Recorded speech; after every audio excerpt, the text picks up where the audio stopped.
Endings in this game work like the endings in Elden Ring. After defeating the final boss, you need to interact with the only thing in the room and pick which ending you want to meet the qualifications for it. This means, after defeating the final boss, it's still possible to go back and change what endings you have available.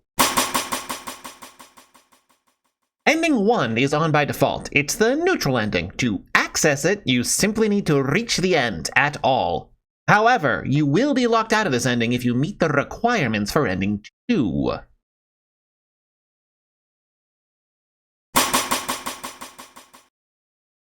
Ending 2 is difficult to get, easily permanently missable, and the bad ending. This ending has 3 distinct requirements. First, you must defeat at least 60 total bosses and invaders without talking to Fang Yu. Second, you need a minimum of 200 soul modification. Third, you must kill Fang Yu when you find her. The first requirement is very easy. Just wander around at high sanity to lure invaders and kill bosses. If you want to avoid accidentally talking to Fang Yu, I have a video on her location. Just don't go where the video tells you to go. Easy. The second requirement is a bit more difficult, but there's a relatively easy way to do it. In certain places around the world, if you're at 0 sanity, you can find these blue spirits that trigger a fight with the Deathcaller Angel. Easiest place to find them is the Vanished Ruins flower bed. Just head north while at 0 sanity. Same room. These enemies have a base 400% physical evasion and 300% magical evasion, so you're going to need skills and items that are guaranteed hits. A surprising number of attack items are guaranteed hits, so it's worth experimenting with them even if they don't say that they're guaranteed hits. They also take quintuple damage from the light element, so if you happen to have a skill that's guaranteed hit and light damage, like the one you can't get in this route because Fang Yu teaches it, these fights are a breeze. Otherwise, just forge a bunch of light chasing knives and spam them. Every time you kill one of these, you'll get Broken Dreams, which raises your soul modification by 25. The third requirement is next to the further down bonfire. If you completed the first requirement, then a red spirit will be there, which is Fang Yu. Fight her and kill her. Afterwards, if you met all the requirements, you will get a message about desiring Twilight and be locked out of endings 1 and 3. Ending 3 is by far the most complicated ending. And it's the good ending. To get it, you need at least 100 soul modification, have spoken with Fang Yu before defeating a combined total of 60 bosses and invaders, destroyed the device that holds the meridians of all humanity, and acquired the 3 primal items: Primordial Abyss, Primordial Humanity, and Miriam's Humanity. You must also kill the invader in your Ashen Ballroom before Dolores dies. Speaking with Fang Yu is an easy one. I have a video on it, watch it to see how to find her. Each of the 3 primordial items are located at each of their own dungeons. If you're watching this in the future, do a quick search over my channel for a full walkthrough of each of the dungeons. Primordial Humanity is on the moon. The moon base is mandatory to get any ending, so you've likely picked it up on your own. If you somehow haven't, you need the gratitude ritual from outside the seaside fortress. If you don't know where that is, it's the big yellow X on the world map. To get to the moon base, you need to go to the big yellow eye on the top of the world map. The nearest flower bed is the stairway, so go there and head north and kill the bosses and use the ritual to get to the moon.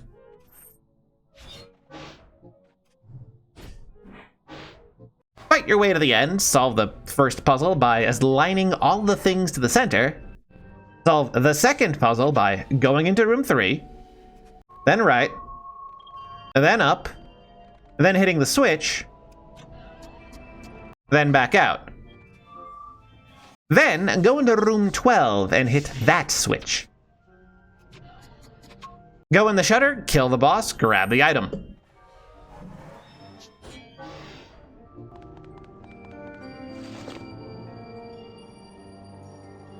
Primordial Abyss is at the bottom of the abyss. The abyss is a totally optional area. To get to it, you need to first get into Foggy Street, which requires a key from the execution grounds. If you don't know how to get into the execution grounds, you know how in various places while wandering around you've found those strange rooms where you can hear a man laughing and there's a smiling enemy holding a scythe? Fight one of them and kill yourself. You'll wake up in the execution grounds. There's one in Erie Street, and you can follow this path from the flower bed to reach him.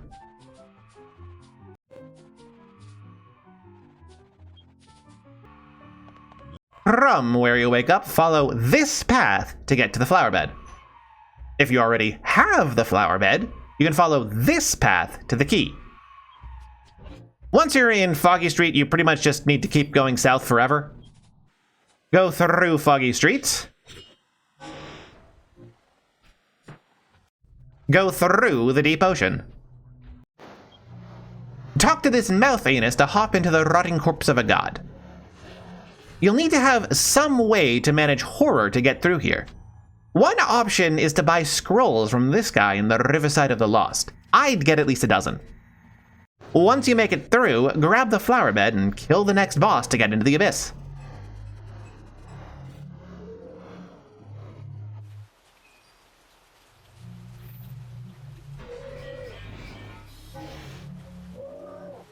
The main puzzle of the abyss is that you need to lure these blue enemies over to the crystals and defeat 2 of them while they're next to the crystal to activate them. You'll have to lure the 2 to the second crystal way away from their spawn point to activate that one. Use that crystal to walk to the boss, defeat him to get the primordial abyss.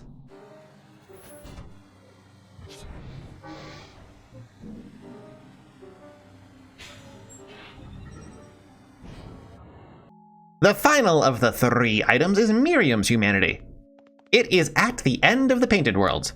To get to the Painted World, you need the gratitude ritual used previously to get to the moon, then head to the big painting found south of your apartment by following this path. Use the gratitude ritual to enter the painting. Follow this path to get the ID card.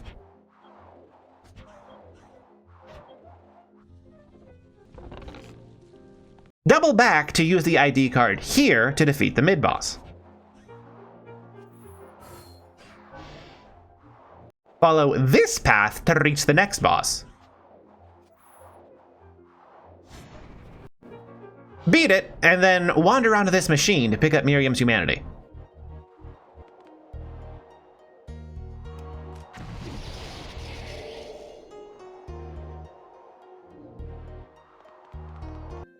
Destroying the device is the final step. The first step of the final step is to fight the invader in the Ashen Ballroom. This invader despawns permanently if you kill Dolores. So if you kill Dolores before killing the invader, you will need to wait until another new game cycle or start a new file to get this ending, as you have been permanently locked out. Second, you need to head to the Lingering Phantoms flower bed and head north at 0 sanity to get another invader to spawn. Defeat this invader to stain your red wedge with blood, then return to the Ashen Ballroom. If you haven't found the red wedge, it's actually in your apartment just left of where you start the game.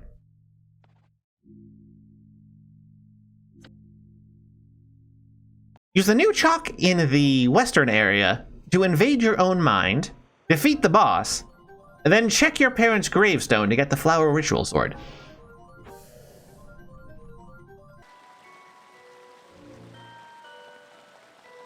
Then, warp to the Seaside Fortress.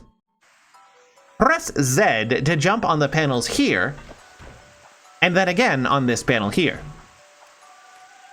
Go down the ladder, jump down the waterfall, head left, then head south.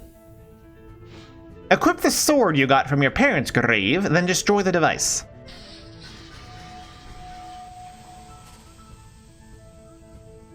You'll know you've completed all the steps when you get a message pop up about wanting daylight.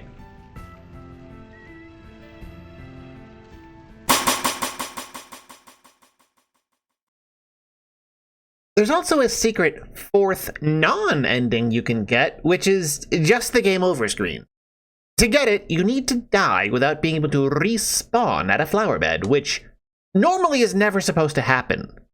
One method is dying before resting at a flower bed without Glimmer in your party. Though another, easier method is to get the Maniac doll by walking to this room and picking it up here, then putting Glimmer away. Fight the Maniac doll solo and kill yourself.